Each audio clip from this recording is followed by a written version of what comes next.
Oh ya, silakan. Uh, saya Kristen, tapi gini Kak, gimana caranya menyingkapi pertanyaan? Kiranya saya tidak pernah minta dilahirkan ke dunia kan Kak? Adakah saya punya tujuan Kak? Bagaimana? Uh, Kiranya saya tidak pernah minta untuk dilahirkan ke dunia ini kan Kak? Jadi adakah saya punya tujuan hidup Kak? Oh, kamu tidak pernah minta dilahirkan di dunia, gitu. Ya, betul Kak, betul. Tapi kenapa kamu tetap terlahirkan begitu? Ya. Adakah saya ada tujuan gitu Kak? Kalau dari Alkitab gimana Kak? Ya. Iya, betul. Yang paling utama begini, kamu itu terlahir itu adalah tanggung jawab atas kehendak bebas dari orang tua kamu. Ya, kamu punya orang tua. Kamu itu tidak pernah minta dilahirkan karena kamu belum ada. Tapi yang menginginkan kamu ada di dunia itu adalah orang tuamu, bukan Tuhan. Tuhan itu mengizinkan orang tuamu mengikuti. Orang tua harus bisa mengayomi anaknya, hai bapak-bapak, hai istri-istri, hai anak-anak. Itu harus bersama-sama bareng-bareng untuk bisa membentuk keluarga yang baik. Jadi pengertiannya itu bukan tentang apa tujuan saya. Tujuan kamu itu kamu tahu ketika kamu sadar di dalam Tuhan. Kamu punya visi. Ya, Tuhan kita Yesus Kristus di dalam Yohanes 4 ayat 34, sebentar saya buka dulu ya.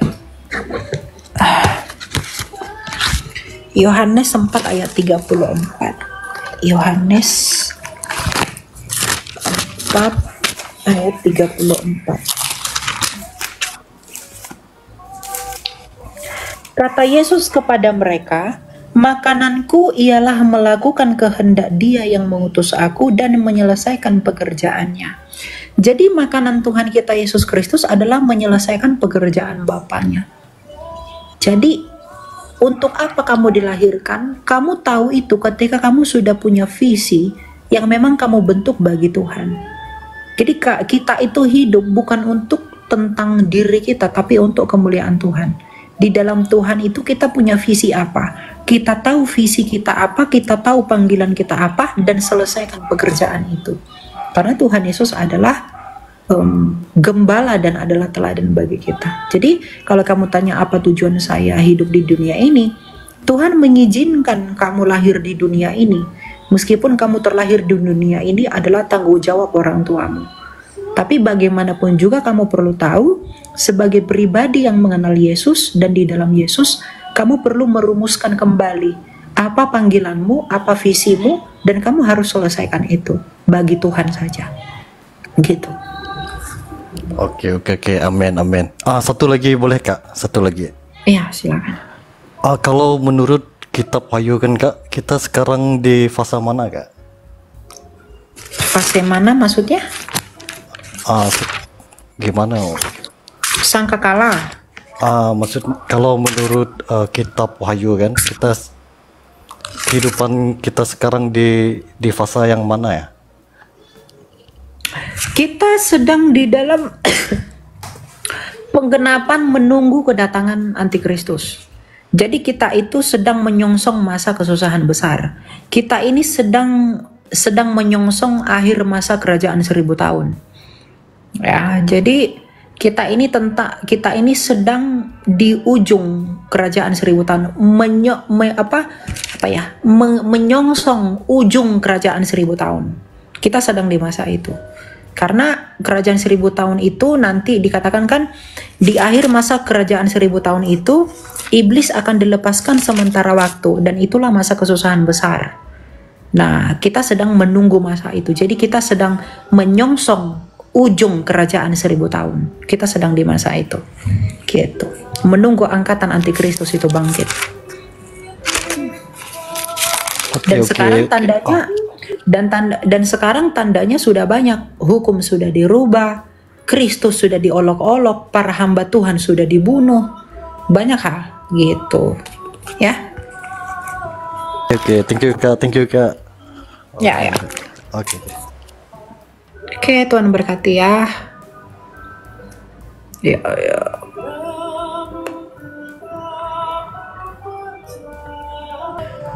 Shalom Kak. Shalom, silakan. Aku mau bertanya soal kematian masa depan. Jadi aku pernah dengar dari pendeta di gerejaku kalau masa depan kita itu dan kematian itu udah dituliskan Tuhan sebelum kita lahir. Apakah benar Kak, sebelum kita lahir itu kematian kita itu udah tercatatkan? Terima kasih Kak. Oke. Tentang ini ya, satu hal yang kamu harus tahu adalah kematian itu ada.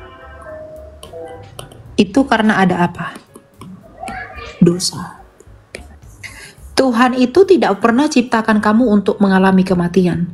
Karena kematian ini tidak akan ada kalau dosa tidak ada. Jadi kamu mati, kita semua mati, di orang yang di dunia ini mati menderita, itu karena dosa. Tanpa dosa kita tidak mengalami kematian. Ya. Kemudian masa depan. Masa depanmu ini bergantung dari apa yang kamu tabur.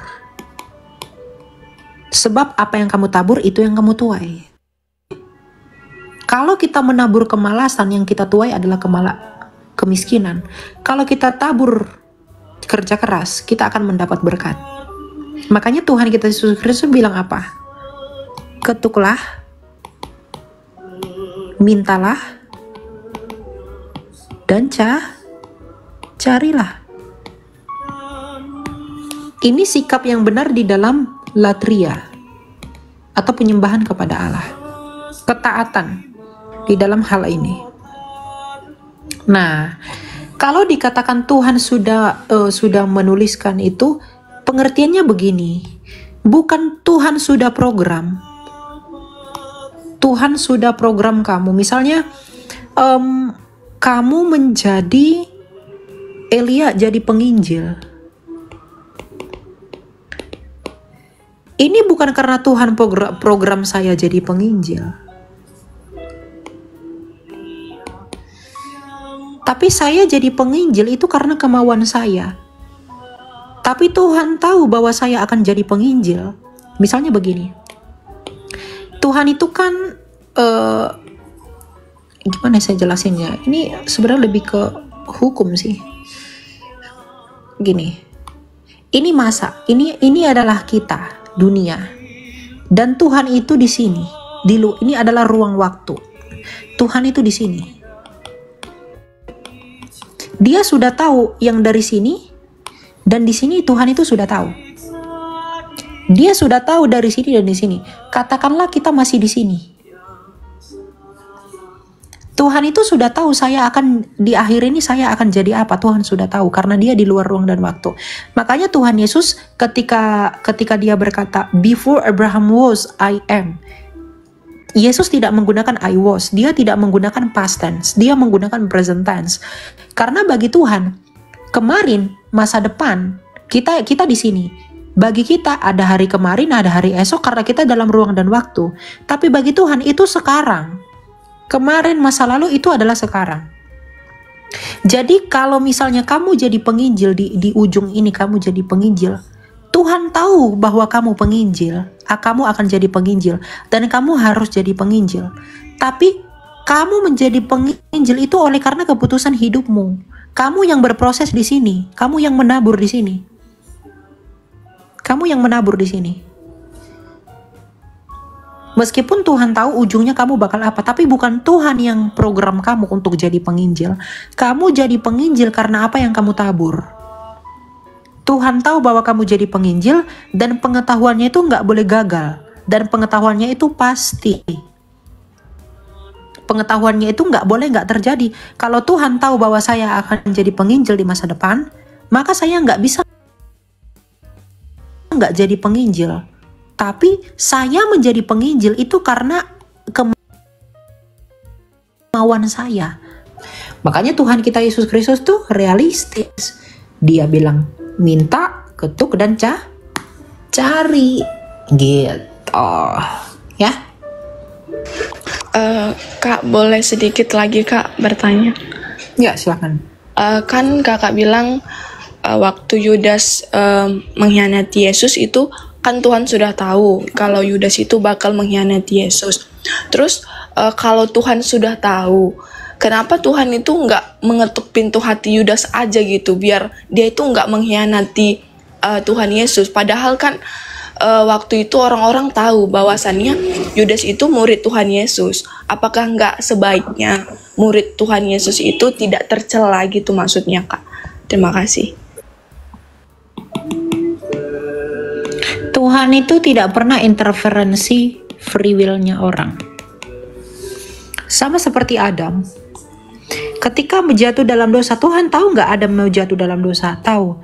Tapi kenapa Tuhan tetap tidak membiarkan Adam untuk tidak jatuh dalam dosa? Karena Tuhan itu nggak mau mengganggu kemauan yang murni dari Adam. Adam kemauan yang murni dari hatinya untuk memberontak. Tuhan izinkan itu terjadi. Demikian juga dengan Yudas. Jadi Tuhan itu tidak mau intervensi free will kita. Makanya ada hari penghakiman untuk apa? Untuk menghakimi setiap pilihan kita. Apakah hati nurani kita dan pilihan kita berikan bagi hukum Allah, atau untuk memberontak kepada Allah? Karena Tuhan itu bukanlah interventor. Dia tidak pernah mengintervensi free will kita. Tuhan tahu bahwa Yudas akan mengkhianati Yesus, tapi bukan Tuhan yang paksa Yudas, dan Tuhan tidak ganggu kemauan Yudas. Karena Yudas itu melakukan itu karena keinginan hatinya yang murni dari hatinya untuk melakukan itu.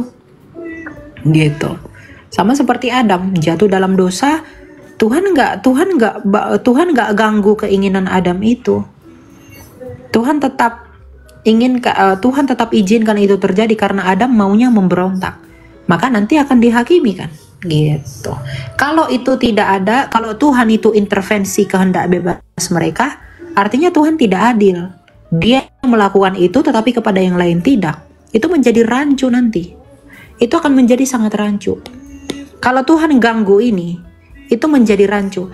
Kalau Tuhan ganggu ini, ngapain Tuhan mengadakan pengadilan? Untuk apa Tuhan menghakimi kalau Tuhan ganggu ini? Untuk apa dia menghakimi dunia kalau Tuhan ganggu ini? Bukankah penghakiman itu adalah menuntut kebersalahan kita atas penyalahgunaan free will? Lalu kalau dia mengganggu ini, ngapain dia menghakimi apa yang dia ganggu? Gitu. Ya? Ya Kak.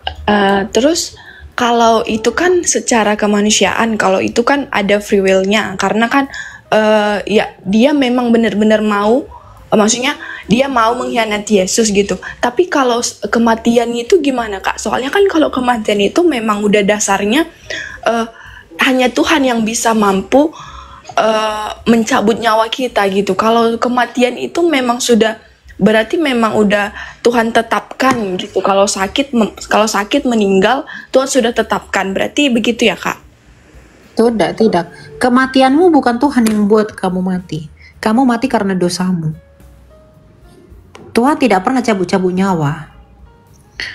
Yohanes 10 ayat 17.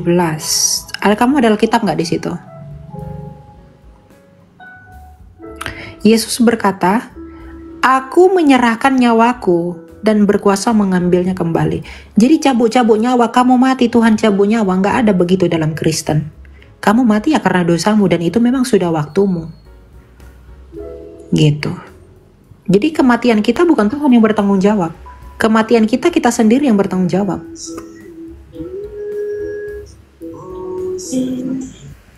Gitu. Jadi nggak ada cabut-cabut nyawa. Ingat, mati itu adalah karena dosa.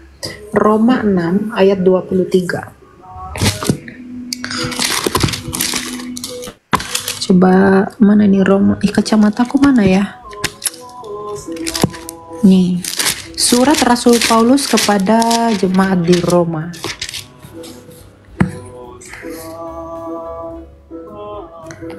Roma 6 Sebab upah dosa ialah maut. Maut. Jadi maut itu karena dosa. Kalau dosa nggak ada, kita nggak akan maut, nggak akan mati. Gitu ya. Jadi nggak ada Tuhan cabut-cabut nyawa, itu nggak ada. Kamu mati karena memang sudah waktumu. Bukan Tuhan yang cabut-cabut. Meskipun Tuhan mengizinkan itu terjadi. Oh, berarti yang ada yang mengatakan bahwa orang baik itu selalu meninggal di luar, itu berarti bohong ya, Kak? Nggak ada itu. Oke. Abraham emang kurang baik. Nuh emang kurang baik. Metusala emang kurang baik. Adam memang nggak baik. Gitu. Itu asumsi-asumsi aja itu. Oke. Makasih banyak ya, Kak. Oke. Tuhan berkati. Shalom.